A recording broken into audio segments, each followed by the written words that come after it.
If all you had was Jesus, would that be enough for you? Now take a moment to meditate on this question as I will explain to you what it means to be dependent on Jesus rather than to be independent of Jesus for your daily needs. The focus verse for this Bible session is taken from Psalms 23 verse 3 and 4. He restoreth my soul, he leadeth me in the paths of righteousness for his name's sake.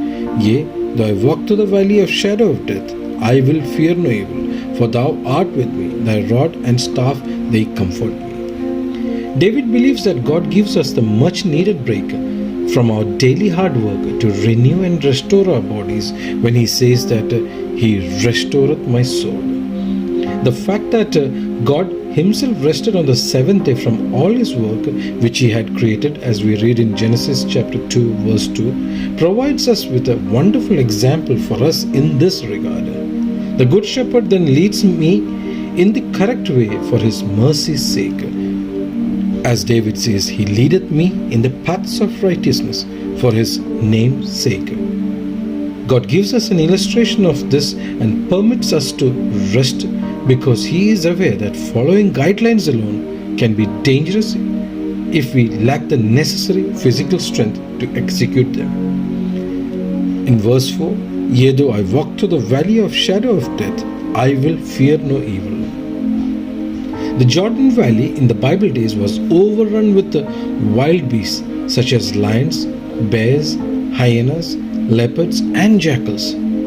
Although they came out at night in search for food, at vital periods in the early morning and late afternoon, when the sun was setting, it cast down deep shadows, giving the Jordan Valley the appearance of a shadow of death. In the present image on the screen, you can see the deepest point of Jordan Valley was the Dead Sea, which was 427 meters below sea level. Therefore, this gave it the most important opportunity to cast that shadow even at certain times of the day when the sun was at different angles, and therefore giving the name to Jordan, that the valley that which goes down. Therefore, the Bible never promises a Christian an easy path, as the shepherd had to traverse these gorges and the sheep had to do the same. As a result, Christians are continually at war with Satan, and at any given time, Christians run the chance of entering the valley of shadow of death. For instance, the death of a close family member, or even a toxic marriage that ends up in a divorce. Or it could be just a typical outing to the beach with your kids that could easily end up in a disaster if your tire blows out.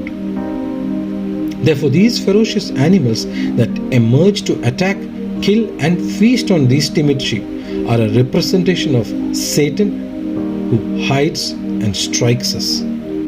As we read in John chapter 10, verse 10, the thief cometh not but to steal and to kill and to destroy. I am come that they might have life, and that they might have it more abundantly. Therefore, the thief, which is Satan, comes only for three reasons: to steal, to kill, and to destroy our soul in hell. Whereas Jesus comes so that he can offer us life eternal with him in heaven forever and ever, and that he can give us it more abundantly. So this is the difference between Satan and Jesus, who takes care of us as the good shepherd.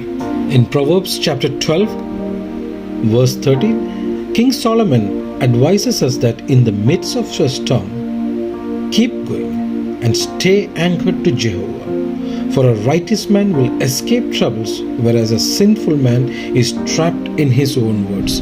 The wicked is snared by the transgression of his lips, but the just shall come out of trouble. This is exactly why David declares that he will not fear the valley of shadow of death, because Yahweh is with him. For Jesus himself declares in John chapter 10, verse 14, that I am the good shepherd, and know my sheep, and I am known of mine. This shows a relationship between Jesus and his followers. between Jesus, the shepherd, the good shepherd, and his followers, the sheep. Therefore, David is proving that God plus David is absolute majority, whereas David plus $1 billion is a big zero, or even David plus his good health, or even his grandma's prayers, or even his best friend is a big zero. Now, coming back to our original question, if all you had was Jesus, would that be enough for you? Write down your answers in the comments and let me know your thoughts. God bless.